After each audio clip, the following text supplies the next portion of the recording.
Hey guys, I think that kind of started like a few seconds ago and I wasn't really paying attention. Uh, yeah, my face looks really red and I do sort of naturally have a kind of red face. And I did also get a little bit of a sunburn the other day. I was out for a bike ride. First good bike ride of the season, thank God. I was just dying. Bicycle, I should say, for anyone who's maybe confused, not a motorbike or anything.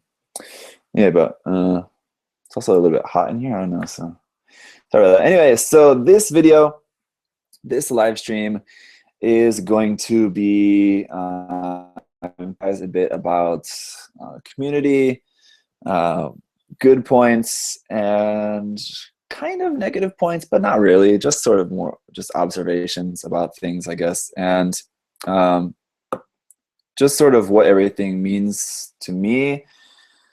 I don't really how can I say it? It's not what it means to me, just sort of what I think.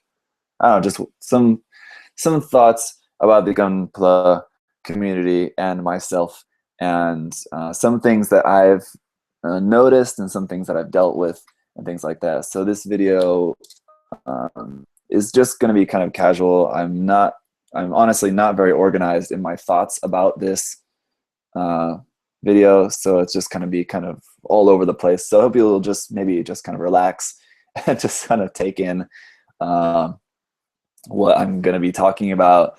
Hopefully you're like working on something and you just have this like playing in the background or something like that. Someone asked in the chat, did something happen to me? No, nothing has happened to me like recently. Like someone like was like giving me a lot of hate on my channel or something like that. And nothing really has happened. It's just sort of the culmination of a bunch of thoughts that I've had over some time. And this is actually something that I wanted to talk to you guys about for quite a while. And I just haven't really gotten around to it. So I figure I was doing the live stream tonight talking to you guys about Japan. So I figured just kind of talk about Japan shortly and then also take this time to talk to you guys about this topic as well. Yeah, so I do actually have some notes here that I was taking a few weeks ago when I was thinking about making this video, and I was kind of on the fence if I wanted to like actually make a video or just do it live. And just because I want to talk about this, and doing it live I think is just easier. If I make the video I have to edit it and all of that, and I'm just quite busy, especially this week preparing for Japan. Don't really have time to edit anything. Just on a side note though, really quickly, I will quickly mention that May's episode of Gunpla News is not going to be the typical 5 parts. I'm just going to make it just one part, have it like Gunpla News Light, where I'm only going to just talk about just the new announcements and new things coming up. So that'll be coming up in a few days, like just before going to Japan. So yeah, well, you sneaked past very well. Good job.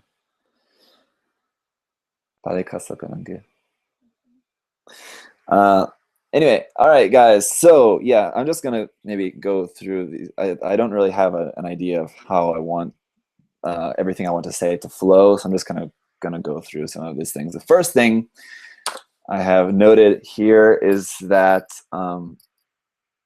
I don't say this, or I think I've tried my best never to really say this, using the term of like fans or followers to refer to you guys. I think I usually probably say viewers or just you guys usually. And but I have seen other people say like, oh, I'm a big fan, or like we're fans, or we're your fans, or your followers. I just in general referring to you guys who view and consume my content online as fans or followers or anything like that. I don't use terms like that on purpose, because I don't really like to use those, because then that kind of makes me a leader. If you're a fan or a follower, that means you're kind of like you're following someone, right? And like a leader. I mean, if you guys are, you like the content that I consume, then that makes you a fan, sort of, I guess. But I mean, I just don't want there to be some sort of like separation between us. that like I'm up here and you guys are down here, like because you're fans of what I make. Like you can enjoy what I make by just being a part of this community and sort of my corner of the community surrounding the content that I put out. So that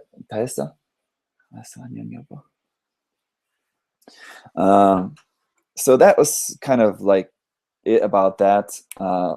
I've said this before, and I promise you guys it's not just like modesty. I'm a modest person, I suppose. And if you know about why I have the name ZakuAurelius, the Aurelius part comes from Marcus Aurelius, who I love in the sense of adoring, admiring a philosopher and Roman emperor, famously Stoic. And I'm very much into Stoicism, and a big part of Stoicism is, of course, modesty. So, of course, I guess I am very modest, but aside from modesty, it's honesty. When I tell you guys that I'm not that skilled in terms of Gunpla, like I'm all right, and I do all right, and I like what I do. But there's a lot of people out there who are a lot better than me. So I feel like a lot of people come to me just because they know me in the community and they know they're familiar with my content, and so they sort of kind of hold me in like a higher regard, and that's fine. But just know that I don't consider myself higher than anyone in the community, right? Just because of my sort of status as a sort of well-known YouTuber, right? So just yeah, just looking at my notes here again.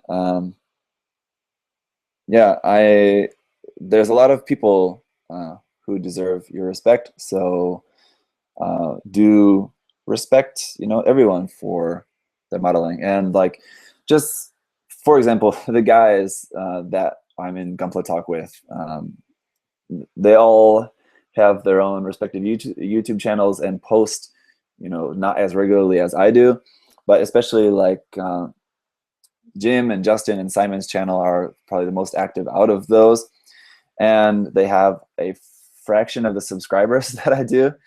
And I think some people kind of see subscribers, the number of views and number of subscribers, as a measure of quality, and I don't think that's appropriate. I think my friends there, Simon, Justin, and Jim, have really amazing content on their channels. They just don't post as frequently as I do, and they don't do like as many unboxing and kit reviews and things like that I do for a lot of new kits. And that's their choice, and it's my choice to do what I do. So I just do something different than them. And of course, the nature of the videos that I make means that there will be more subscribers, of course. The best way to get subscribers on YouTube is number one, have good quality videos, and number two, review new things, because people always want to see what's new. So, right, so I do that. So, and my videos are pretty good quality. So naturally, my channel has grown very well, and that is honestly a little bit different from what I initially set out to do. But it just kind of sort of happened naturally, and I've really enjoyed it, so I've just kind of gone with it, right? That's actually a lesson. I think like over the past year and a half, or yeah, really, like over the past year and a half, it's a lesson that I've really kind of learned about my life, and I guess it's sort of about life in general, that like you can have a certain plan for something, or you have an idea in your head about how you want things to work out, or how you imagine things are going to be working out for you, but things don't work out like that, or they work out differently, or they work out better or worse, and that's just your point of view, really. But what I think, I mean, with getting married and having a baby, and what I'm talking about with YouTube, is also that. But like a couple years ago, I never would have imagined that like at this point in my life that I'm married and have a son, I just didn't really think about that as like a possible thing for me, but it happened, and I'm very happy that it did. And it's the same kind of thing with my YouTube channel. Like, if you've been following my YouTube channel from the beginning, or if you've gone back and watched some of those earlier videos, especially my very first video where I sort of set my plan for the channel, I said like my plans for the channel were to, or the reason why I was starting my channel was basically to share more content related to like exclusive kits and P-Bandai kits and third-party kits and things like that, because I noticed that they weren't getting a lot of coverage on YouTube. I didn't really have any intention of being like a Gunpla review channel, was similar to like Prime 92 at the time, or other channels like that. I mean, that's the most notable example, right, that everyone's familiar with. So, you know, and one thing I think I've told this sort of anecdote before, but I'll just tell it again, is that like when I was first doing my YouTube channel, and you know, at first it's slow going. Of course, I think it would be hard to have like blast off in like the first month with like thousands of subscribers. I'd be really amazed. But of course, for the first couple months, it was like really slow, because you know, your content is just not being seen by a lot of people. So I remember saying to my wife at the time, and being like, okay, this is well, wait a minute. She wasn't my wife at the time, my girlfriend at the time. Like, one of the goals that I would like to come out of making these YouTube videos is that it would be awesome to have a sponsor that would give me kits to review online, because then that would mean I would not have to buy new kits. Like, that's good, right? That's the good point of having a sponsor, is that you get kits for free, and all you have to do is just make videos about them and promote the shop. But I thought, you know, that would be nice, but I really don't, at the time, I really didn't foresee that ever happening, because I knew that like there's only like a few channels that have sponsors online on YouTube. At the time, I think maybe I know like Justinius was getting a few things from some sponsor maybe, and Dave, the Gunpla Meister, I think, was getting some sponsored stuff. And of course, Prime 92, I think, was sponsored still at that time. I think now maybe she's not anymore, or I don't know. So yeah, I knew this. It was really only a few of like really well-known YouTubers who were getting sponsors. So I thought, you know, I don't think I'll ever be, you know, to that level, but that would be nice. And then I think it was probably about a year after starting my channel, it was doing well. My channel was doing really well at that time. So I thought, oh, okay, well now I think I could be sponsored now. So I want to start looking for a sponsor. And actually, I contacted a bunch of sponsors, a bunch of sites, Gunpla shops, and didn't really get much reply. One shop did agree like to send me something, and like I got one thing from one shop and one thing from another shop, and like that was pretty much it. But Mind Phoenix contacted me. I didn't know their shop, because of course at that time there was no Mind Phoenix. They weren't a shop yet, but they contacted me and said, we're looking for someone who's making really good content and is really passionate about Gunpla, and we're going to be opening our shop soon, so we're interested in sponsoring someone. So they have been my sponsor ever since. It's now probably almost a year since then, since they've been sending me stuff. Just about a year, I guess, probably something like that. So yeah, I mean, things just work out really well, and now I'm at the point where the majority of the content that I'm putting out is about kits, stuff that I've gotten from being sponsored. So I've said before, it's a little bit of a double-edged sword, actually, because as much as I love that, and of course getting all those kits that I get to enjoy and then share with you guys, and I get to, you know, do my own thing with, is of course an amazing what do I want to say? It's awesome And I think there's thousands of you guys out there and thousands of people in the community who would love to just get a bunch of free kits, right? But of course, the other side of that is that means that that work does have to, I mean, it does in a way turn into work. Luckily, it's work that I love doing, so it's very enjoyable. But in a way, it does become a kind of work, right? So you have a responsibility. You need to get out that content as soon as possible. And I'm very lucky that MindPhoenix doesn't bother me about that at all. Like, oh, why didn't you make this review yet? Or when are you going to put out this review? Like that, they trust that I will get the stuff out, as soon as possible. And they understand, my busy schedule. So I'm very lucky about that. But yeah, of course, that stuff does take priority. So whenever I get in the new kits from them, I try to get that content done as soon as possible. That just means like other content, like me building my own stuff or doing some sort of tutorials or any other kind of video, reviewing some other Expo kits or P-Bandai kits and things like that. That has to come second to reviewing the new kits first. So a little bit of a double-edged sword, really. But I think most people would probably agree that pros definitely outweigh the cons. But that just depends on you. Like, again, this is the path that I'm taking. This is the way that I'm doing things in the Gunpla community.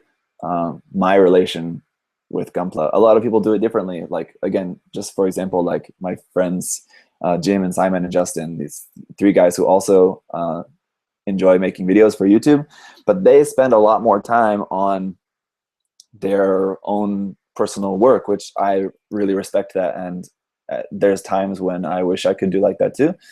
But there's also, I mean, just I enjoy what I do. So like, that's what's important, right? I would love to be able to develop my own skills more, work on my own projects more. I have a lot of projects that I wish I could work on, but like, I'll get to that in time. Like, I'm not in any hurry to be like the best Gunpla builder in the world. And I know that those guys and other people are. There's a lot of people in the community also that make content. I don't want to exclude anyone, but other people in the community that do, YouTubers I'm talking about, that do spend more time on their own personal work than creating videos is very respectable. And I think that you guys should also support them and people like that as much as you support people like me who make a lot of videos and content. So that was kind of really what I wanted to say about that. Another point here that I wanted to talk about is that I really enjoy what our kind of area of the community. And what I mean by that is like comments and things like that around my work. So I really want you guys to, I really want and I really would hope that you guys would take advantage of the comments section on my videos. And I think usually the comments on a lot of my videos is very good, very engaging. I do get a lot of really cool comments. But the comments section in YouTube and then on my Facebook page as well is for you guys to have a conversation, engage. There is a reply button under everyone's comments. So if there's someone asks a question and maybe you see that question, if you know the answer or something like that, reply. I do my best to reply to everyone's questions myself, but also, I mean, like, you can have conversations with people and sometimes people do, and that's great. But that's just one thing that I really like about these formats, YouTube and Facebook as well, is that they're very inviting, very easy to have conversations with people, help people out, give advice, give critique, whatever. And I see that being taken advantage of, but I think it can be taken advantage of even more. So I would really hope that you guys are taking advantage of that. Just like I'm putting this content out there for you guys to enjoy and for you guys to talk about. Like, so I know, and okay, well, I'm a little bit of a hypocrite in this sense, is that I don't really comment on other people's videos that much, really, ever, to be honest. very rarely. But I'm spending a lot more of my time answering comments. So I guess that's fair, right? So yeah, I would just hope you guys just take advantage of having a conversation with each other, help each other out, answer each other's questions, and don't just rely on me to answer you guys' questions or to start conversations. This is a community, after all. I'm not just me up on my soapbox, just constantly saying stuff to you guys, but you guys are all part of the conversation as well. So be that. I don't know what else I can really say about that. I want to finish that water, but I'm trying to talk because I also want to drink this beer, which every time I drink beer while doing a live stream, I'm always just talking and never. And like I finished the live stream, I still got like half a beer that I need to finish then, like before I go to sleep, and just like it's like warm. But anyway, moving on. One other thing that I do want to talk about is the community that is gathered around my content and just sort of my viewers, my viewership, I guess I could say. People that I do see commenting on my stuff on Facebook and on YouTube as well is the overwhelming positivity of my audience compared to like the rest of the internet. There's so many times recently where I just think like, how is it that I've avoided so much hate and just negativity and all this stuff that's on the internet? And I understand that, like, it's the internet, right? You just have to accept that there's trolls and haters and all of this stuff. And I even hate even saying that word haters. It sounds so stupid. But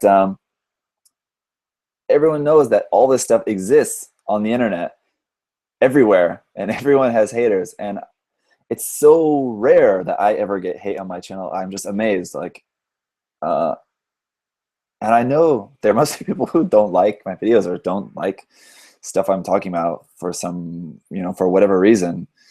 But somehow I've managed to avoid so much hate that's out there. So I'm really thankful for that. And also, I'm just very grateful for that. I'm so grateful that there's so much positivity in around the content that I put out.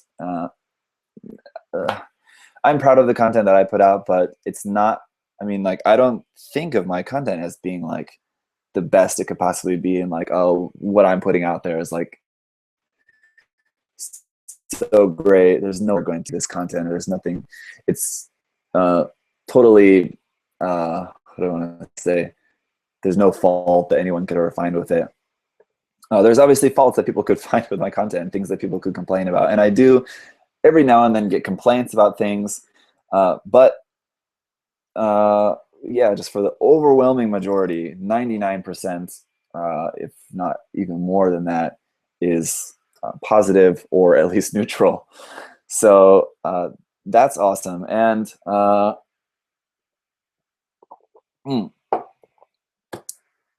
yeah, so I don't know, there's a few different ways I could kind of go with this. So I'm just trying to think about that. Let me just talk about some of the critiques that I have got, some of the hate that I have got on my channel. The majority of negative comments that I ever get on my videos is usually about the length of my videos. My videos are too long. I talk too much. I'm rambling, something like that. And this is something that I'm obviously very aware of because it's pretty much the one negative thing that gets pointed out to me ever, usually. So very rarely, people will say like, oh, you forgot to do some kind of hiking, or you forgot to mention this, or you had this piece plugged in the wrong way, so that's why something didn't work in a review video or something. Very rarely I get that, just people pointing out something stupid that I missed or whatever.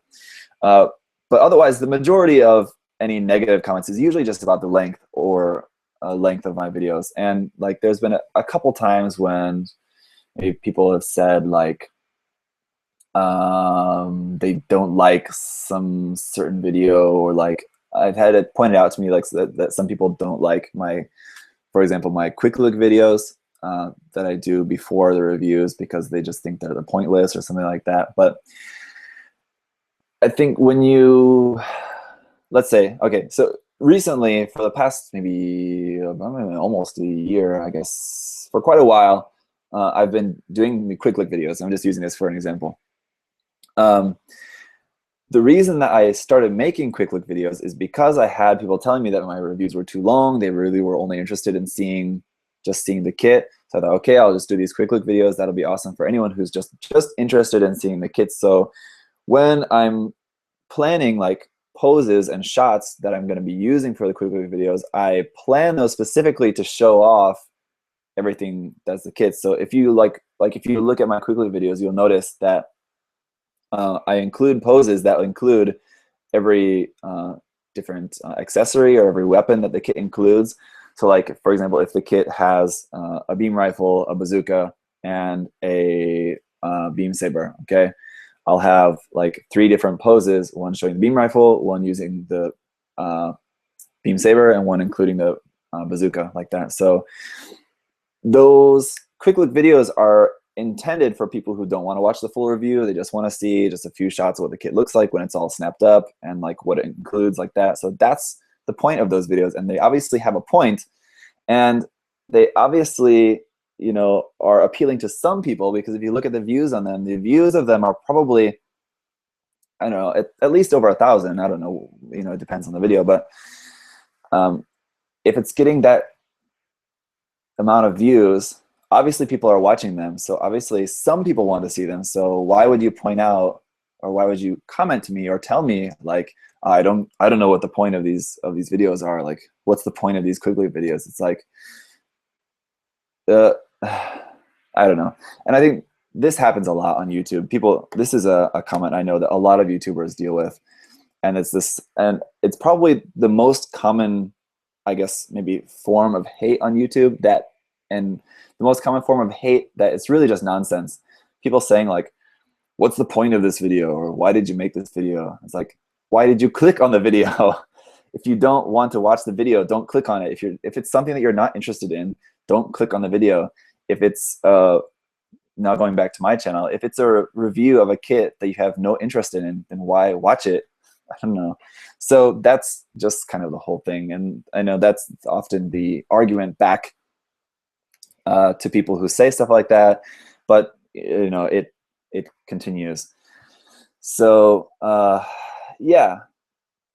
Hang on, I know Jabman's here, another YouTube celebrity, so I want to see what he's saying here in the chat. Hey, Jabman, and happy birthday. I think it was yesterday, maybe yesterday or today. I don't know what time it is there, but happy birthday to Jabman, everyone. Say it. Tell me my first review. I should like my review style. Yeah, I think what Jabman was saying there, he's making a good point in the chat, is that he was saying that Tool for Toys told him to have his own style. And yeah, exactly.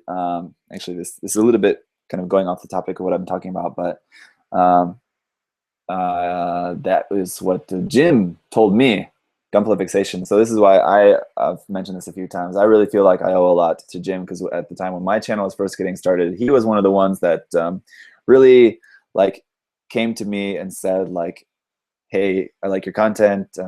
Here's some good things about what you're doing. Here's some bad things about what you're doing. Try doing this, and so on. So he really gave me some really good advice that I think really set me on a good path. And yeah, one of the things he said was that don't try too much to mimic what other people are doing. You know, just have your own style and your own kind of personality, and just sort of make it your own. So that is definitely very good advice, and it's cool to know that Jabman got some similar advice in his early days. But Jabman's early days were a lot earlier than mine. He's been around here for a while. So obviously another very respected member of the Gunpla YouTube community for good reason. So Anyway, just getting back to yeah, the topic of negativity that I've experienced. That's pretty much it, really. I mean, there really hasn't been too much more to speak of, which is awesome. So that's what I like. And now, um, how I'm perceived by people in the community, I don't really know. uh, sorry, Jadman, for making you feel old. Was it mentioning how long you've been on YouTube, or mentioning that it was your birthday? Uh, sorry. Anyway, um, I made a video very early in my YouTube days, talking about the modelers versus snappers. I can't remember what the exact title was. I think painters versus snappers, I think, was the thing. At that time, there was a thing going around, a little bit of sort of YouTube drama, I guess, about the whole painters versus snappers argument. And I forget who it was that actually started the argument, but the argument that I saw was from Joe's channel, Joe's Gunpla. I saw his video, and then Justin made his video, and then I just wanted to kind of weigh in with my own thoughts. I basically agreed with most of what Justin was saying, but just kind of wanted to weigh in and give my own video. So in that video, I basically said that, like, you know, people should do whatever they want with their kits. If you just want to snap the kits, if you just want to paint the kits, if you want to do whatever you want with the kits, it's your kit that you bought with your own money. So people should be free to do whatever they want with their kits. I definitely agree with that. On the no, on the other hand, at the same time, I do think that there is a difference if you want to use terminology, which most of the time I'm against really labeling anything, and I think maybe even more so now than I was then.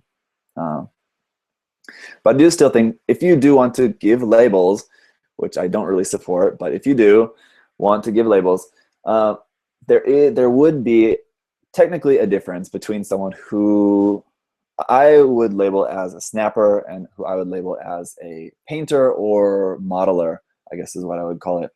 And I still stand by that argument that I said at the time, that if you are just snapping the kits and not doing anything else in the kits, then you are sort of by definition a snapper. But personally, I don't think there's anything to be embarrassed about, or I'm not, sort of taking a dig out of anyone who is a snapper. I don't think of them any less. They're just, that's what they do, I wouldn't think of like, oh, well, you have basketball players and you have football players, but football players are like, they're just like weak, right? No, they just do something different with a ball. So I don't know, they just do their own thing anyway. So I think for me, it's kind of interesting that since that point of making that video, I think probably a lot of people in the community now probably think of me as a snapper, just because honestly the majority of the time I am just snapping kits because I'm doing them for reviews. I would love to paint every single kit that I review, but obviously I don't have the time for that. Even if I was not married and didn't have any kids and like just doing a part-time job and living in my parents' basement, even then I think I'd barely have time to paint every single, well, if I had a part-time job and I was living in my parents' basement, I probably would have enough time to paint every kit that I got, but I wouldn't really have very much money. Well, I guess if I had a good sponsor, I would, but anyway, point is I don't have time for that. So, I am, once again, it's not really business, it's sort of a business, but I'm in the business of making Gunpla reviews for you guys. And so that means I'm just snapping the kits in order to share information about the kit with you guys. So, but at the same time, I do also work on my own projects, albeit very slowly, but I do also paint and do some customizing and modifications a little bit. And again, I'm not the most experienced and talented builder out there by far, but I do that other stuff more. So personally, I don't consider myself a snapper. If some people do consider me as a snapper, And yeah, someone is making a good point in the comments. Can people be both? I think yes, I guess you could be both, but that's kind of my point. What I'm making about myself is that I am kind of both. But since I do more stuff on the occasion, I would consider myself a painter or modeler because I do that. But of course, I do also snap kits a lot, all the time, because I'm doing that for my YouTube channel. And for me, when I'm snapping those kits, that kit is not done for me. It's done for the review, and I'm going to show it to you guys in the review like that. But then after that, it goes back in the box to await being painted someday in 10 years from now, whenever I finally get to it. So for me, if I were just snapping every kit that I got and then calling it done and putting it on my shelf and whatever, that's it, I'm done with that kit, then that's snapping, right? For me, I'm snapping kits for reviews and showing them to you guys, and then working on my own stuff. So and then I do plan on painting all of that stuff eventually, but actually I have a big pile of stuff here that I know I'm never going to get around to painting that I'm planning on getting rid of. So I do have a bunch, aside from the huge mountain of stuff you see behind me, there is another smaller mountain over here of stuff that I'm planning on getting rid of. So Dylan is practicing seeing if I look away. Thanks for this GIF. Anyway, so that's about that. I think in our community and just in the world, there's a couple of things I do want to mention, but I do want to get to this point here. Positivity breeds positivity. And if there's one thing that you take out of all of this stuff that I'm talking about in this live stream about the community, one thing to keep in mind is just that positivity breeds positivity. So if you want our community to be positive and you want to consume positivity from our community, I mean like getting good information, getting good advice, seeing good work, seeing people, contribute to the community positively. If you want that out of the community, then you have to be positive. You can't be negative and just like cutting people down and saying like all this negative stuff and just being like, oh, I hate the community because I hate all these snappers, or I hate all these stupid posts, and then expect it to be positive. You have to put in positive. You have to just keep positive. And I'm not foolish to believe that people are just positive all the time. I'm just happy all the time, always happy. Nothing ever gets me down. I get annoyed by stuff too. And, there's stuff that I complain about as well, but I do it privately to friends. I don't do it publicly. Sometimes I feel annoyed, or I see some post that someone posts something really stupid, or posts the most dumb, stupid question. I get that sometimes. I get some really idiotic questions sometimes, just being honest with you guys. I get some really silly questions, but I don't like tell them like, oh, you're an idiot, dude. And I don't like post it on my wall on my page saying, oh, look at this idiot. I share it privately to a friend or something, like just to have a laugh. And like, that's it. Just because like, we're human and I'm human. And as much as I would love to be like this shining example of positivity and never like doing anything wrong, I take the piss out of people sometimes too. Like, just, it's funny, it's fun, it's just a human thing. We all do it.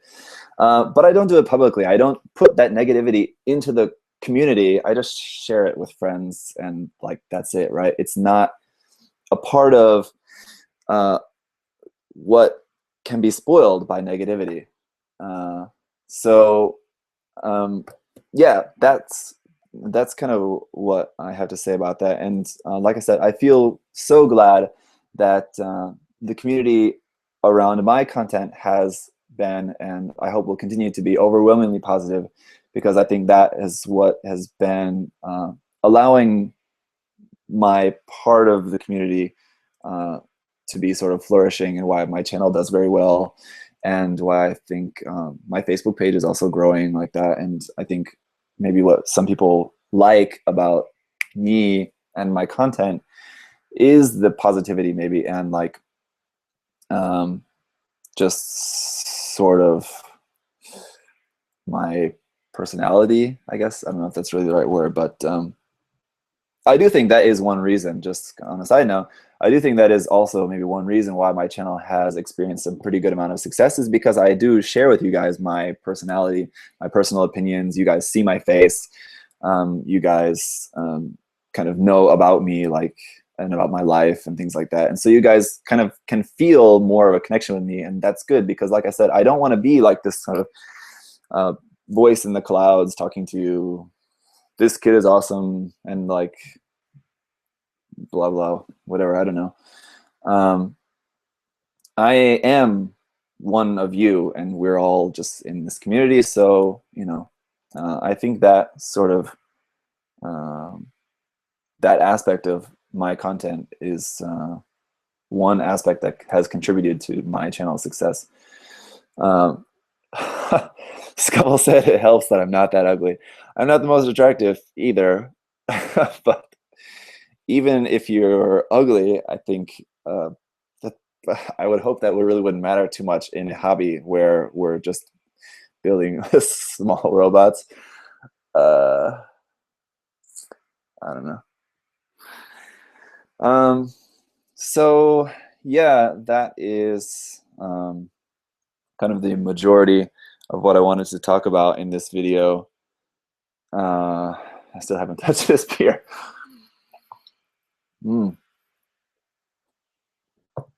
Homegrown king of beers, but actually this was probably brewed in Korea. Budweiser has a brewery here in Korea, so it has the American label, but it's probably from right here in Korea, which would explain why it tastes pretty much the same as shit Korean beer. So yeah, what else can I talk about? I know there was a few other things that I did want to sort of mention about, but now I'm kind of drawing a blank. I finished my notes, so that's kind of it, I guess. Okay, yeah, this is one other thing that I do want to mention. About that, and about always being positive, some people, including friends of mine in the community, I think do also see sort of a negative side of being overly positive. And this is not meant to sort of call out anyone, especially my friends who do this or who say this. But it's just maybe a little bit of a disagreement at times, maybe, that I have with other people's point of view in the community about hand-holding. And that's just a sort of a term, a sort of general term that has been used, that I've seen used in the community. And by hand-holding, I mean, like, when someone posts something and like someone posts their build and like a painted build, and it's obviously not very good, and obviously needs some work. The painting is not done very well, or the panel lining or stickers are bad or something like that. In the community, we want to be supportive of those people, helpful to those people, to help them improve. So like, you want to say something like, oh, like your painting needs to work, you need to use more thinner in your paint, or you shouldn't use this type of paint, or whatever. And what some people would say is that you don't want to hold their hands, or you don't want to baby people. You don't want to be like, oh yeah, it's good, like, yeah, keep going, buddy, like, just because you don't want to hurt their feelings. And so there's a difference between, I really don't know how to say this, so forgive my sort of bumbling here. Saying to someone like that is, yes, in a way, babying them, but I mean, just be positive and constructive in the way that you interact with people. So like, I really don't know how to talk about this. So okay, let's just use an example. So someone posts something and the painting is just awful. Just to be honest here, someone painted something and they clearly painted like a bunch of the kit using a Gunpla marker to paint like huge sections of the kit, and the painting is just really uneven and stuff. And so like you have a few choices of how you could comment on that. Well, one choice would just be if you have nothing nice to say, don't say anything at all, right? It's kind of a rule, sort of a golden rule, I guess, of human interaction. But if you want to contribute to that conversation, you could say like, "Oh my God, that looks like the worst thing ever," which could very well be your honest opinion. It may very well be the worst thing you've ever seen. But just saying that doesn't add, and it's not helpful to anyone. It just, again, it's just going back to what I said. It's just putting in negativity.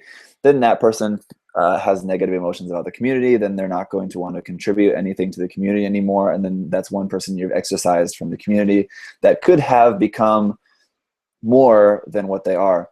On the other hand, you could say something positive, and you could sort of baby them or hold their hand by saying like, "Oh, it's really good. Like you made such a really cool kit. I can't wait for you to make more." I don't know if even a good example, because this is why I don't really agree with other people who,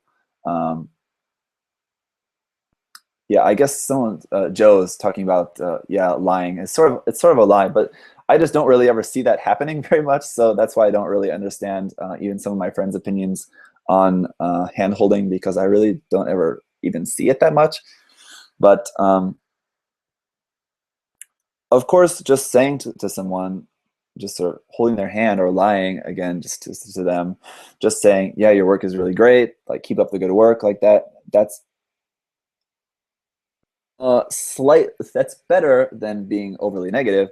But again, that's not really adding anything to the conversation. So obviously, the best thing to do, I guess, would be just saying to someone like, "Good effort. Like, here's what you can do to improve. Like, using Gundam markers is not really a good way to paint things. Here's a good way to use Gundam markers, because there is good ways, although I personally just think you should just not use Gundam markers ever in general. There's are better ways to do everything pretty much. Let's just say like, here's how you can do this better, and here's something else that you could try that could help you." And that's the best way to go about it, I think. So yeah, that's pretty much it. Interacting with people is just something you should do, like in any other sort of sense. You wouldn't, I don't know, maybe you would. Maybe some people are just harsh in general, and I'm just not. I guess I'm just not a very harsh person in general, except when it comes to like riding my bicycle. When I'm riding my bike down the street and like someone cuts me off in a car, like I definitely let them know. I get some pretty terrible road rage. But in general, when dealing with people like in a face-to-face basis or like on the internet, of course, the thing is that people are able to hide in the internet, right? Or people are able to puff their chests or sort of pound their chests on the internet without any repercussions, and that is fair. And I think internet anonymity is extremely important to just our culture, anyway, just the world. But also, what you say does come out of your mouth or your proverbial mouth to the internet. So you still have a certain responsibility to that, just as a human in the world. And maybe you're someone who's like in your parents' basement, you just hate the world and you really just don't care about anything. You're a nihilist and you just want to kill yourself and kill everyone else.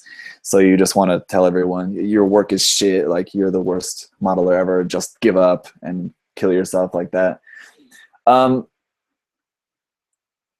Just don't be that person, or don't pay any attention to that person, because there are those people out there, of course, and we all know that there are trolls out there who are just going to be so negative all the time, and just ignore that, right? So one other, going back to Stoicism, um, I've often thought about this. I want to do like some videos about like just talking about like the tenets of Stoicism, because I really just want to, I enjoy the philosophy so much, and I really just want to share it with you guys, to anyone who doesn't know anything about it, because I think it is either unknown or very misunderstood a lot of times. So anyway, one of the things that's noted in philosophy, as with many other philosophies and other religions as well, in Stoicism, is that usually if someone has something negative to say to you,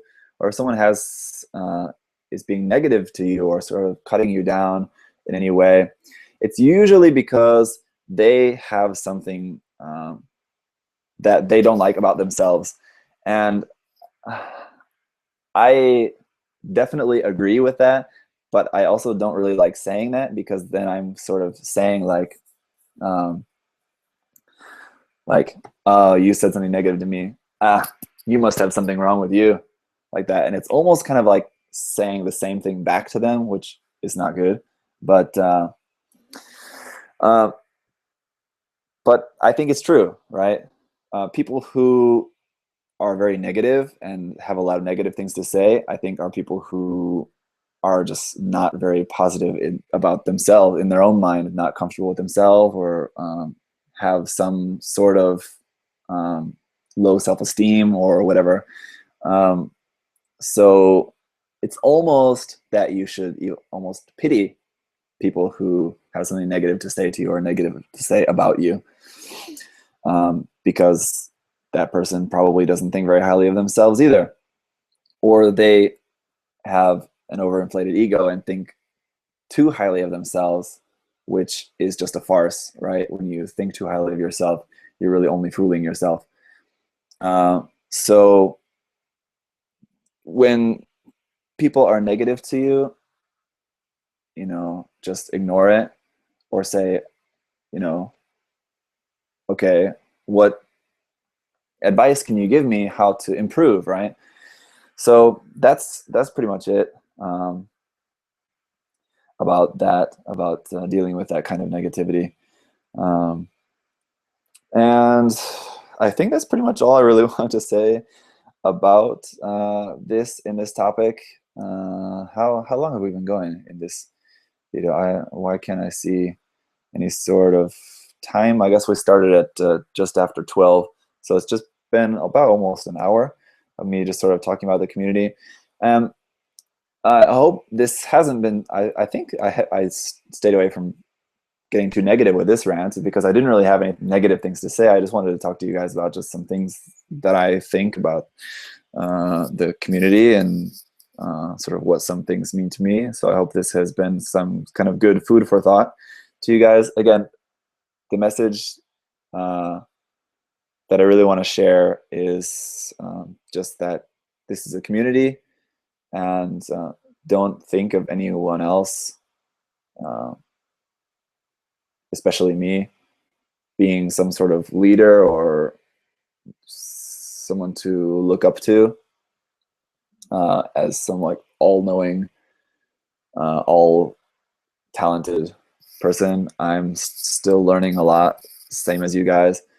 And the other thing is to use the community as a way to be involved with each other, communicate with each other, and have a conversation with each other. And then also just that positivity breeds positivity. That's a good point there. So yeah, again, if you want our community to be better, then you have to take steps to make it better, or at least don't take any steps to make it worse. So, and and again, I'm not going to name any names, but that is going for especially content creators, right? I've said this to a few other content creators, YouTubers in the past. Like when I've seen them post something kind of negative, I've uh, said this to a few people before, like that post was kind of negative, or that post could be seen as quite negative. So I just think, you should consider yourself as being sort of YouTubers and content creators are in a way a sort of face of the community. So things that we say and things that we do are going to be taken with a little bit more weight than just sort of the random post on Facebook or something like that.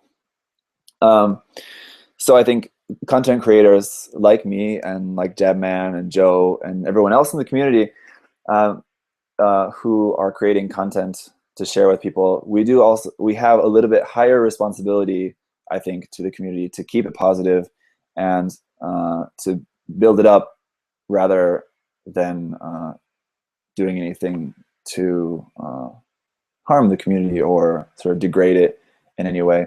And I understand that some people, especially a lot more of the older, more experienced modelers, get very annoyed. And again, this is including myself sometimes as well.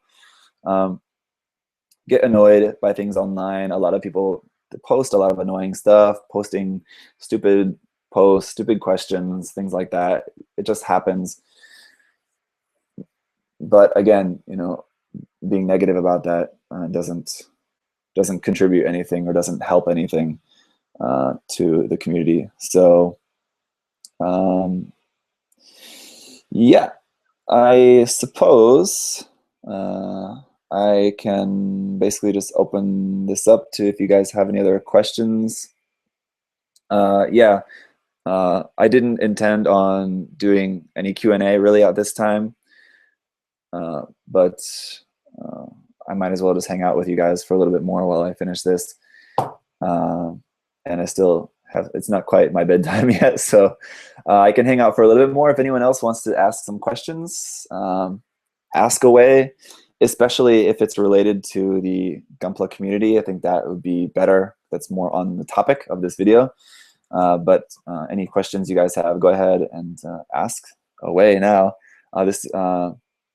I have no idea how to pronounce this. TSZ Ching.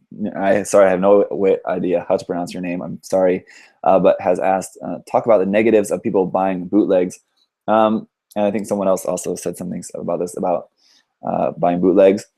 Honestly, you guys, I have bought bootlegs in the past, and I have shown bootlegs on my channel in the past. So I went through that time of just not really thinking too much about it when I first discovered bootlegs and be like, oh my gosh, these kits are so cheap. Like, yes, get that. And then like, so yeah, I bought a few bootlegs, but then you learn like buying bootlegs is actually not really good for Gunpla in general. So now I have taken the stance that I don't support bootlegs at all. I always advise people not to buy bootlegs. I'm not one of those people who like hate bootlegs and hate people who buying bootlegs. I totally understand why bootlegs exist. I totally understand why some people like bootlegs. I totally understand why some people hate bootlegs. But bootlegs exist, and they're going to always exist, and people are always going to buy them. But the best thing that we can do is just advise people not to buy them, and just letting people know, like, okay, buying this, yes, it's cheaper, but number one, you're going to be suffering. I mean, you get what you pay for. You're suffering much worse quality, and you're not putting money into the hands of the people who are Bandai, putting in the actual real work to create this stuff for us. So worst case scenario, bootlegs become such a problem that Bandai just shuts down and no more Gundam kits. That would not be fun. I think that's something that none of us ever want. Would I just die and just like hate my life and think, oh my god, there's no more Bandai, no more new Gundam kits? Probably not, because number one, I don't ever foresee that happening. Number two, there's plenty of other things to do. So like, as much as I love Gunpla and how as much as I'm passionate about Gunpla, if there was suddenly no more Gunpla in the world, it would not be the end of my life. So yeah, I don't know, kind of tangent there. Magma Liquor asks, have you ever thought of scratch building your own Gundam designs? I've never really thought too much about that because that's way beyond my current skill level. If I get to the point where I have those kind of skills, then possibly. But it would be more like probably scratch building a design that it just doesn't exist in model kit form. Like, just I don't know, some example. What can I say? Some design that exists that doesn't exist in model kit form. Scratch building that is probably what I would do before making my own totally new design.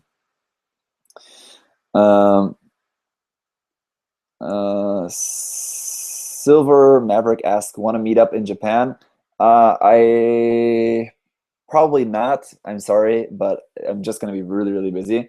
Like, I'm even a little bit worried to even be like hanging out a little bit with my Japanese friend, who's going to be meeting me there. Just because I don't want too much of any distraction. Because I need to work a lot. I'm going to be very, very busy. And hopefully going to have some time to just kind of chill out in the evenings. But just sorry to anyone who is going to be in Japan at that time or does live in Japan. I'm probably not going to have any time to do any sort of meetups. Someone asks, Mobius Zero asks, why you like Hazel kits? Why do I like the Titans test team mobile suits? Why do I like Advance of Zeta? I guess it's just personal taste. I just really like the designs of Advance of Zeta. It's to my personal taste. Yeah, some people made a good point in the chat that like people will complain they can't afford buying Bandai kits, and then they'll buy like 3 or 4 or 5 bootleg kits, and like for that same price, you could have bought 1 good Bandai kit or 2 good Bandai kits or whatever. Yeah, that's something that I try to communicate to people who. Some people ask me like, oh, is it better to buy bootlegs or Bandai, or like they'll say like, I want to buy this bootleg kit. Would you recommend it? And I always say no, just because like, you're going to enjoy the quality so much more of a Bandai kit. Just what's the point, right, of buying a bootleg kit? Number one, you're hurting Bandai. You're contributing to a less than moral company. And at the same time, you're hurting yourself by giving yourself an experience that won't be as fun and that'll be more difficult to work with. You're going to have more fitting issues and things like that you're going to have to fix. You're going to have a model kit. If you don't have a very high skill level, which I think a lot of people who consume bootleg kits are maybe of the lower skill level, then that's like hard. You're like, you don't have a lot of skills, especially like fixing seam lines and fitting issues and things like that. Maybe you don't have the skills to deal with that, but you're buying a kit that's going to be riddled with that. So there's kind of not much point to that, right? So especially for beginners, Bandai is better. Bootlegs are cheaper, of course, but like, and some people make the argument, okay, that they buy bootlegs in order to practice painting or practice modifications, things like that. And that is a little bit more understandable. But again, you can buy really cheap Bandai kits. You can buy like, there's dozens of kits that you can buy for like less than $10. And of course, some people live in other countries where Bandai is more expensive, but if you don't like that, then maybe you should move to a different country. I don't know. Yeah, Mark Magina is making the points too, as well as about people using the excuse of Gunpla as freedom. That's another thing that I disagree with a little bit, and thank you for bringing up this, because this is something I did also want to talk about. Something that I disagree with some of my peers is the whole Gunpla as freedom thing. Some of my friends in the community really hate that term. Personally, I don't really have too much of a problem with it, just because I think the original term Gunpla is freedom in the anime, I think it's just misconstrued. And sorry, I just want to answer Jabman's question real fast. Jabman, your question about the Xur store, I don't believe there are any paper versions of the instructions. There's only DVD, but you can watch all the videos on YouTube if you don't want to use the DVD. So that's that. Gunpla's freedom in the anime. What I understood that as, actually, when I saw that, I thought like, oh, that's kind of cool. I thought it was a cool quote because how I understood that was it means that you should try to be more artistic in your Gunpla building, as in like you don't have to just build the kit and paint it exactly how it's supposed to be. You can change the colors, you can modify this, you can do all this. That's how I took it, is that like the possibilities of what you can do to make a kit your own is endless. But how I think it has been misconstrued a lot in the community is that like, don't critique my work because it's mine and I have the freedom to do whatever I want with my work. That's, I think, not what it meant. And I think, unfortunately, that's what a lot of people do kind of use it as like, look, I can make this abomination of like doing this some stupid thing, like just like almost for a joke, and then be like, yeah, Gunpla is freedom, right? And it can be annoying just because that's obviously not what it meant, right? So I do understand people's frustration who really hate that term, but that's not how I understood it. Anyway.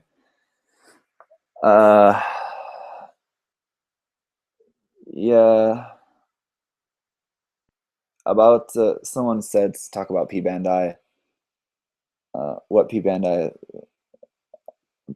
doesn't bother me, and again, it doesn't really bother me because I don't have to pay a whole lot for P Bandai stuff.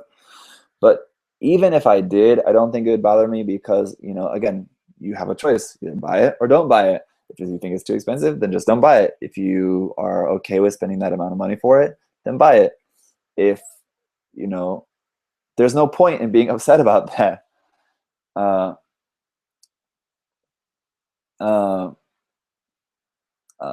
Delina makes a really good point about art. I do want to come back to that as well. Good point about art. But yeah, just about P Bandai. I mean, if you can't understand why Bandai does P Bandai stuff, then you don't really understand much about Japanese culture, especially Japanese buying culture, Japanese otaku culture. Japanese people love exclusive stuff. There's always exclusive stuff for everything. There always is some special version of something, and always some special stuff, limited stuff sold at a certain time in a certain place and things like that. Japanese people love that, and Bandai, if you didn't know, is a Japanese company, so they produce things that are exclusive, and live with it or don't. I don't know. There's no point in complaining about it. And some people have made the sort of counter argument to me, like, "Oh, it doesn't bother you because it doesn't really affect you that much. You can get them for cheap." Yeah, but I really honestly think that if I lived in America, for example, where I'm from, I wouldn't be complaining about P Bandai either. I would just not buy that many, just because most of them are probably the price wouldn't be justified to me. So that's that. Now, getting back to the point about Gunpla's freedom being related to art and what is art. This is something we talked about actually in Gunpla Talk. We talked about sort of the artistic side and like Gunpla as an art. We talked about this as a topic on Gunpla Talk. And there is in my video interview with Sori Kim, which is still coming, I promise. After getting back from Japan, I promise I will work hard and get that video out as soon as possible. But in that video, he is an artist, definitely, and he presents his work as art. So like, especially when he sells kits, basically he presents his work his Gunpla work the same as like an artist would show a painting or something like that. And I think this point, I think I tried, I don't remember, this has been a few months. I think I tried to make that point in that episode of Gunpla Talk, but I think maybe it wasn't really totally understood. And I think if you guys don't know about me, I went to an art university. I studied filmmaking. So I spent 4 years in an very artist community at that time. So I have a lot of experience in the art world. As silly as it is, but I don't think the point that I wanted to make about Gunpla's art was really communicated very well at the time. But I think it just you have to know a little bit about how things work in the art world to really understand. I think the point that I'm trying to make is like presenting Gunpla as art isn't like it makes it this sort of higher thing.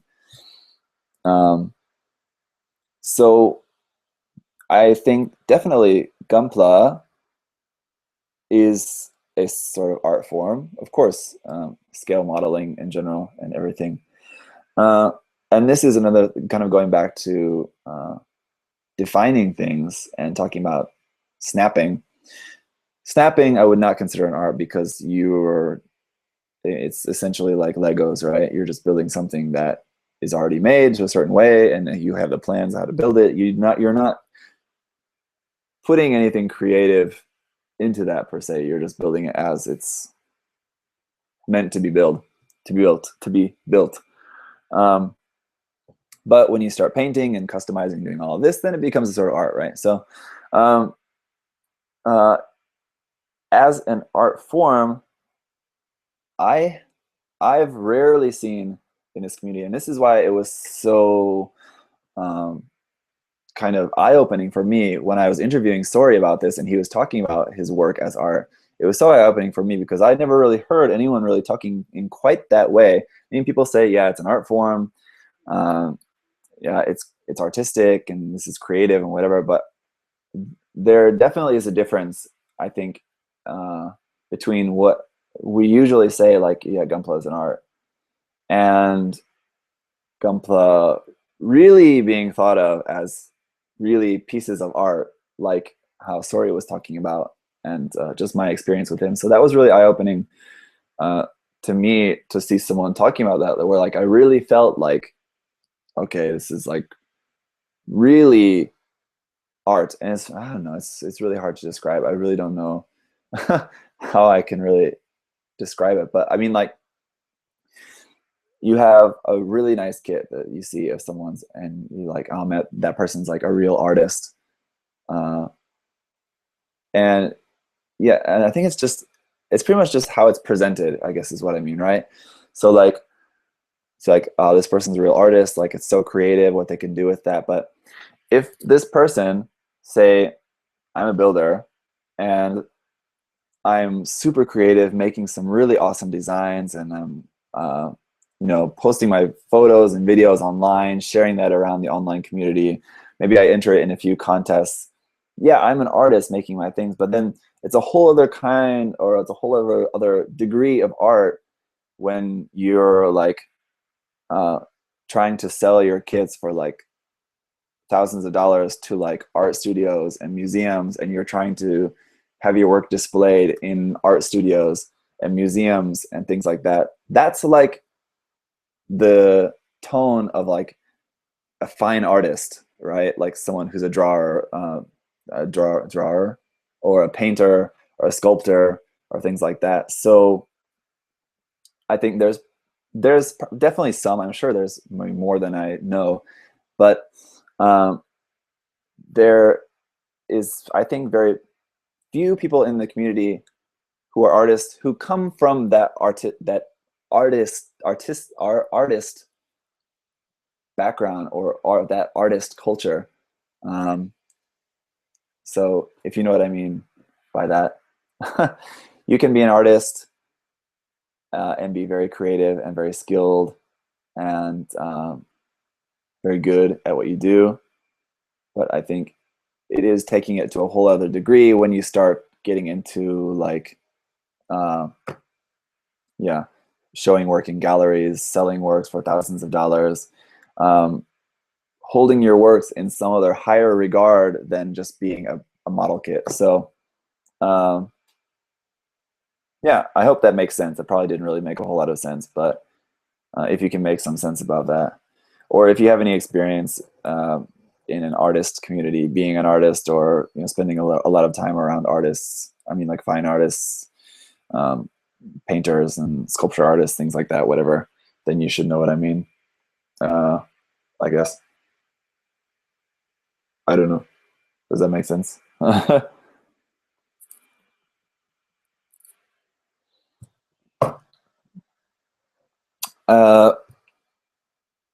so yeah. Uh, and again, there's nothing wrong with people just snapping your kits. Um, I'm not saying people who just snap their kits are not artistic or have no creative or artistic talents. That's not what I'm saying at all. Uh, yep. Artists drink a lot of beer. Yep. When I was in art school, I did drink a whole lot of beer. Definitely.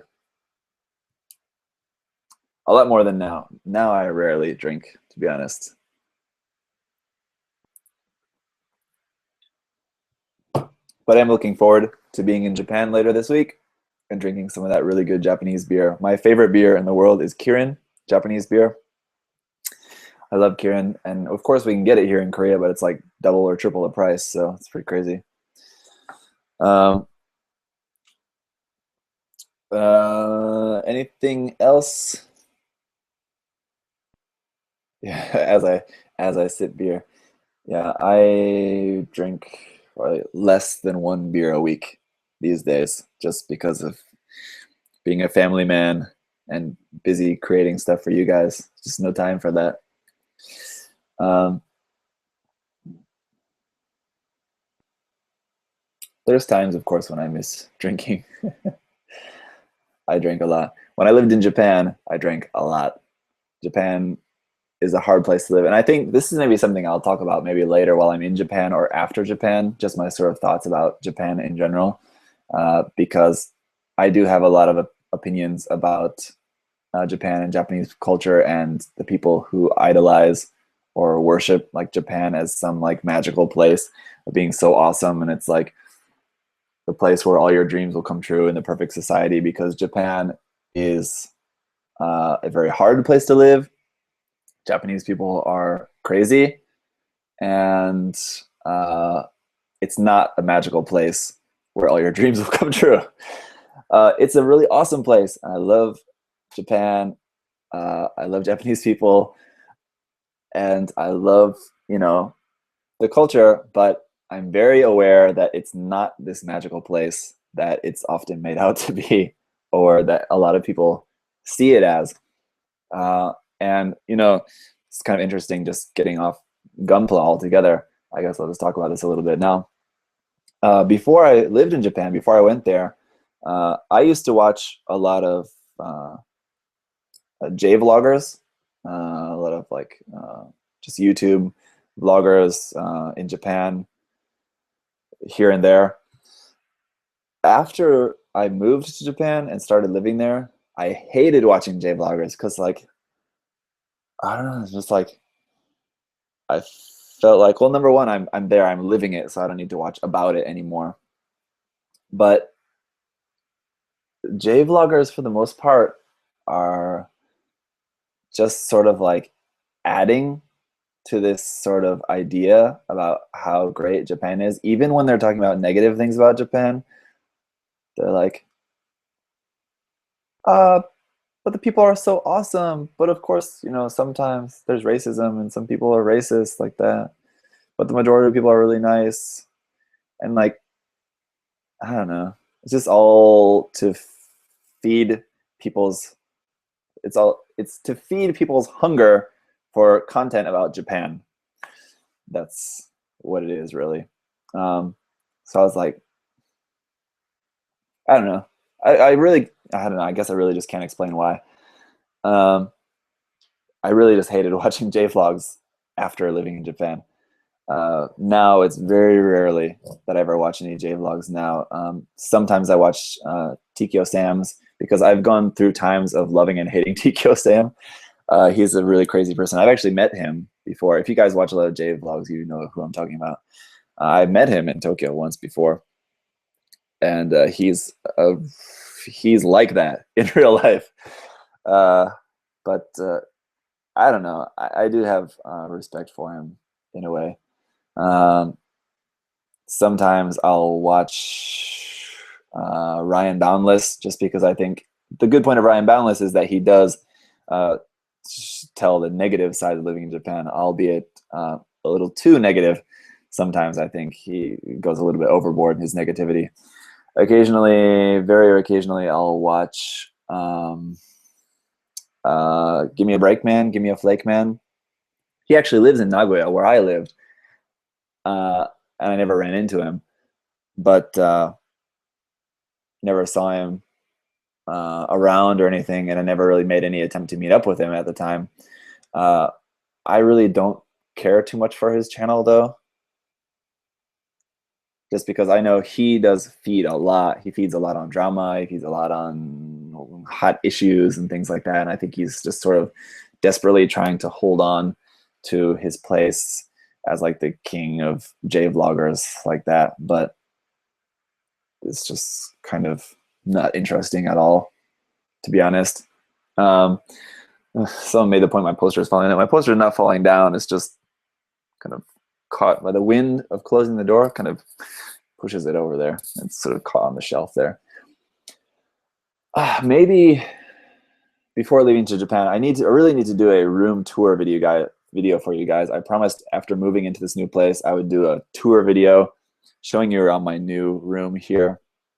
I really need to do that. I keep putting it off just because it's just always messy. I want to show it to you guys more clean and less messy, but I need to just stop putting it off, just show it to you guys messy, because I'm tired of making you guys wait for seeing a room tour video. You pretty much, I mean, if you watch a lot of my videos, especially live stream stuff, you have a good idea of what it looks like. But question, what is your defend if someone tells you that building Gunpla is wasting money, a childish hobby? Booty asked this. I don't really have any experience, so people telling me that it's a childish hobby, not much really, or that I'm wasting money, because I think everyone probably wastes money in some way. You know, people who play a lot of video games or computer games, that's wasting money on games. People who drink a lot, it's wasting money on alcohol. People who gamble, of course, is obviously wasting money there. So everyone wastes money in some way. That's just something that people do when they get money. They usually tend to waste money naturally. It being a childish hobby, I don't know. I think most people, maybe for like friends and family and coworkers, they all know about what I do with the hobby. They all know that I'm a fairly successful content creator in the hobby, and that I do other painting and things like that with the hobby. So I don't really ever get that kind of criticism from anyone. I think people know that, like, for me. And it also helps that I'm living in a country where it's very that it's a common hobby. Not as much as Japan, but definitely here in Korea, Gunpla is popular, so people are like at least familiar with it being a hobby that a lot of people share, young and old. So, I mean, people in Korea are familiar with the idea that adults do that hobby too. So it's not really a big issue here. Whereas like in America, I could see in other countries like America or something, people, if they saw you, if you were building something in a cafe or something, which is, to be honest, a little bit weird, but I can see how some people would do that. And I might try it if I was so inclined, but I have my own space for building stuff, so I don't. But if you're building something in a cafe in America and someone was like giving you the stink eye and was like, who's this fucking guy making some robot toy over there? It's understandable. I mean, whatever. People are going to think whatever they're going to think. You can't really let that bother you. Or Tiberium asks, what would you tell someone who is trying to get into doing commissions? Do a lot of good work and show a lot of good work and make it known that you're open to commissions, and people will probably contact you for commissions. Some people ask me every now and then about doing commissions, and I most always have to turn it down. Or they don't want to pay what I'm asking for it. Because as I mentioned before, people just don't really, I think, know or think about how much it costs. Ian Gu asks, what was your wife's reaction when you told her that you were into Gunpla hobby the first time? Did she say that it was a waste of time or money? Or was she into Gunpla? My wife is not into Gunpla at all and has never been. What was her first reaction? I have no idea, because that was almost 5 years ago. I started dating my wife just about almost exactly 5 years ago from today, pretty much. It's very close to this time. So 5 years ago, she must have known pretty quick, because she would have seen model kits in my apartment at the time. It was a very, very, very, very small apartment that was probably not a whole lot bigger than this room here. It was a one room. But I don't remember really what her reaction was, but must not have been too negative. She stayed with me and married me. There's been times when she has not liked me doing this hobby, but that's only really if like I'm being an idiot about my time management, putting more time into the hobby than or the ratio of time with her and time with the hobby is not good. And I have been guilty of that at times, and she's rightfully so gotten angry with me about that. So now I think I've gotten to a point where we've got it pretty much figured out.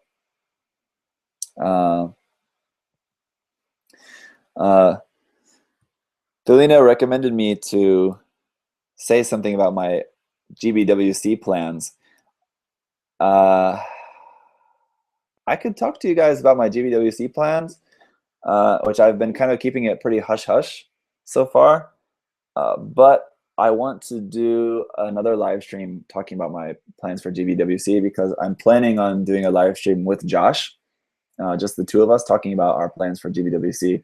As you guys may know, Josh is working on his Zeta kit for the GBWC, but you don't know really much about mine. And I know Josh, there's more to Josh's plans than maybe what you might know.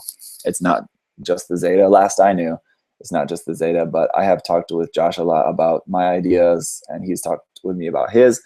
So I told him, hey, let's do a live stream talking about our GBWC ideas. So we are going to do that. So I'll talk about my GBWC plans later. It's probably going to be after Japan, because don't really have any time before that.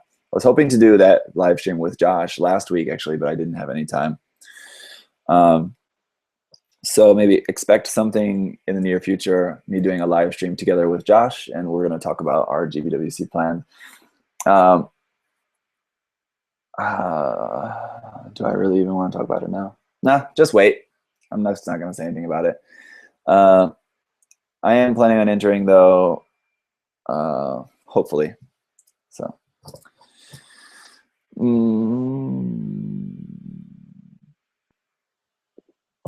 Nine Ball Sarah asks, can you speak some Korean in the stream? 그래, 무슨 말 할 거야?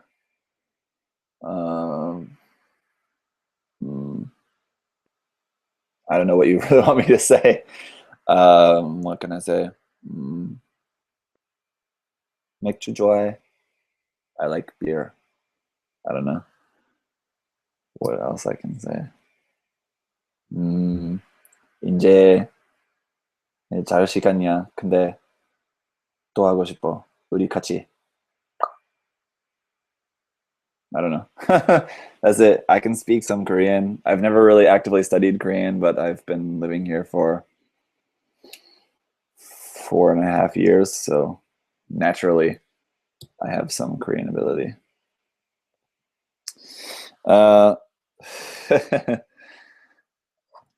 Anyway, So any other questions? Kind of getting ready to wrap this up pretty soon here.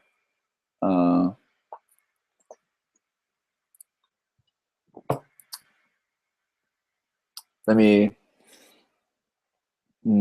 Zach, do you know yet if we have to enter for GBWC here in Korea? Paul, good question. I know Paul is another American also living here in Korea. Paul, I asked, who was it? Someone who would know, and I'm forgetting his name all of a sudden. Even if I remember, I'm not going to say it now because it's embarrassing that I forgot it for this long. I asked someone who would know, and they said, us being American citizens, even though we're living in Korea, we should enter for the American competition. So that means we'll enter in the online leg of the North American competition. So Paul, you and I and anyone else who's American living in outside of America, you should enter via the online leg of that competition. Timothy commenting on my red face. At the very beginning of this stream, I mentioned about my face being red. I think it's not because of the beer. It's just because it's kind of warm in here, and I got a sunburn yesterday when I was riding my bicycle.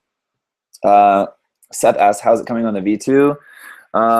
Some painting is done. Here's some example of some parts. For example, here's the Mega Be Mindful or whatever. I don't know. It's supposed to be like blue and white, but that was kind of, I wanted to change it to just some different colors of gray. So this is actually like 3 different colors of gray. I'm not sure how well you can see that. There's actually 3 different tones of gray here on it. After it's detailed more and top coated, the different tones of gray will be more obvious, I think. Alternatively, here is just the regular beam rifle, which is a very, very dark gray as it's supposed to be. And then the gold parts are painted too. The gold came out pretty good. It's a very light, not yellow gold. I'm gonna get some of that glare off it, maybe you can see. So all the gold parts are painted. Just painted some glossy black underneath that, and then the gold color I used was actually like, I don't know. Tell you later. I forgot. In the video, once the kit is done, I'll tell you guys all the exact colors that I used, exact colors of paint. So most everything is primed. There's surfacer on most of the kit. The painting is about 1/3 done. I was hoping to have that all painted by before going to Japan, but I don't think I'm going to have enough time, unfortunately. Just other things got in the way. I do also want to be sure to rest enough before going to Japan so that I'm not like just dead there, because I'm going to be very, very busy. So Ehino EG6 asks, in your earlier years, did you enter any local Gunpla contests? No, I've never entered any Gunpla contests before, ever. What's my favorite color? I don't know. I don't have a favorite color. I'm not 6. I think that was a joke that someone said in some movie or TV program or something recently. I think it was like, who was that said that? I don't know, some comedian or something. 516 Finn says, should I watch the anime? What anime? I don't know. Did I miss something?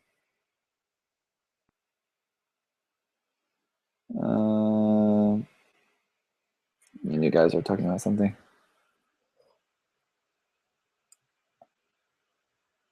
Have I watched all the Gundam series in the franchise? No. Mark asked if I've watched all that. Apollo, I'll come back to that question in just a minute. Apollo asked, do you already have the Freedom 2.0? No, I don't. The 2.0 is not here yet. 9-Ball Seraph, this beer is not non-alcoholic. There is alcohol, although very little, I imagine 5% or something or less. 5% probably, I don't know.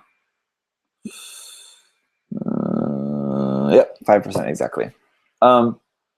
I will be getting the 2.0 very soon. Of course, though, I won't be reviewing that before going to Japan. It'll be after Japan I'll review that kit. Have I watched all the Gundam series in the franchise? No. I've seen most of the series in the franchise. I haven't finished watching Victory. I started it but didn't finish. I haven't finished watching Double Zeta.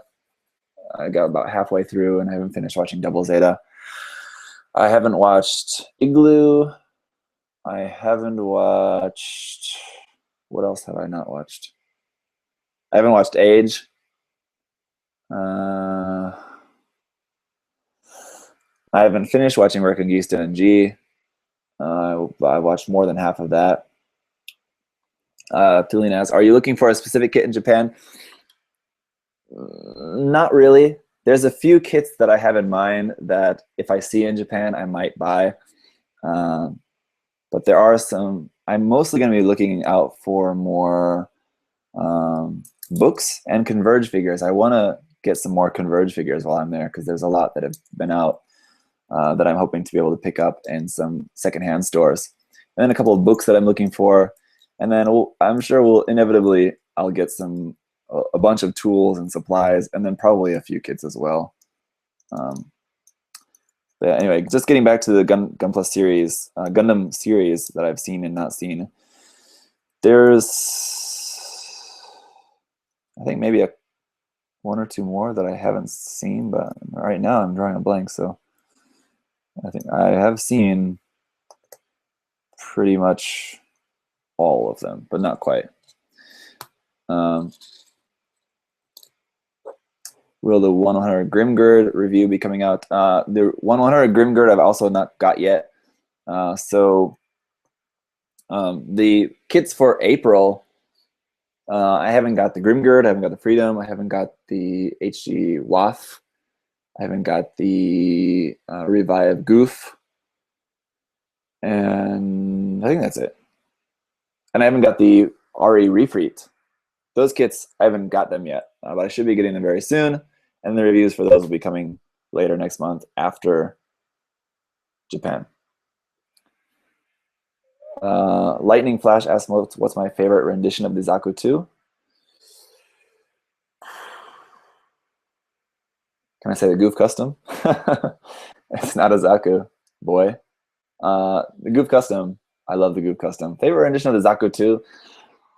I don't know. I really like a lot of the design of the Zaku 2 F2, but I don't like the kind of head and chest. Seems like very squished on it, I think, usually. Looks kind of weird. But I like the arms and legs of that design quite a bit. I like the arm design, especially of the F2, more than the regular one. Zaku 2000, the 9-ball Seraph has Zaku 2000. That is actually a kit I wouldn't mind getting someday. It's so ridiculous, but I think it could be cool if it's painted in something not like bright purple. Although these days I am really loving purple, but for a kit like that, maybe just some purple accents would be good, but not all purple. Something like the Grimgird would look really good in all purple. That's a good idea. The Uma Lightning or Yuma Lightning Zaku. Yeah, that's a cool kit. I have that. MG.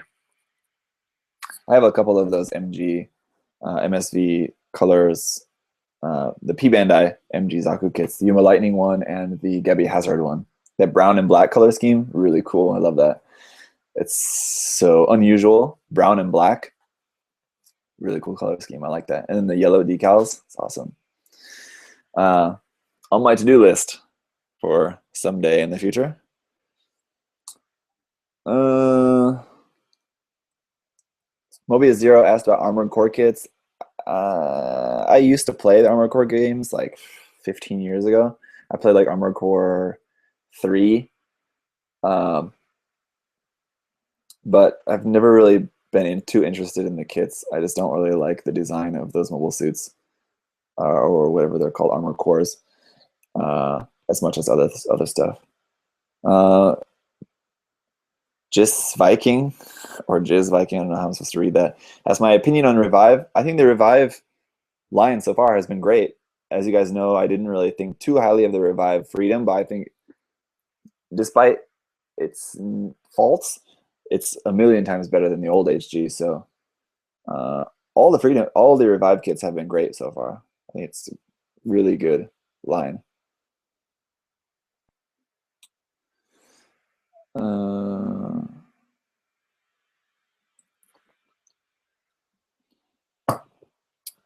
Any last questions? I'm gonna wrap it up.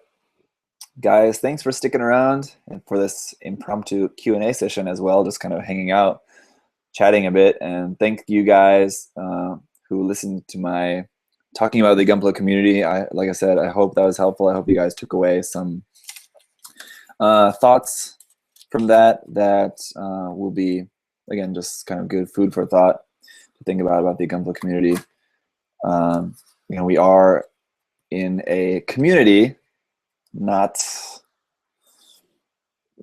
something that is not a community. So, there are, things that come with being a community, right? In a community, people have to talk together. People have to share together. People have to, being a member of a community means that you are agreeing to a certain degree of tact in that community. And that what affects some affects everyone. So yeah,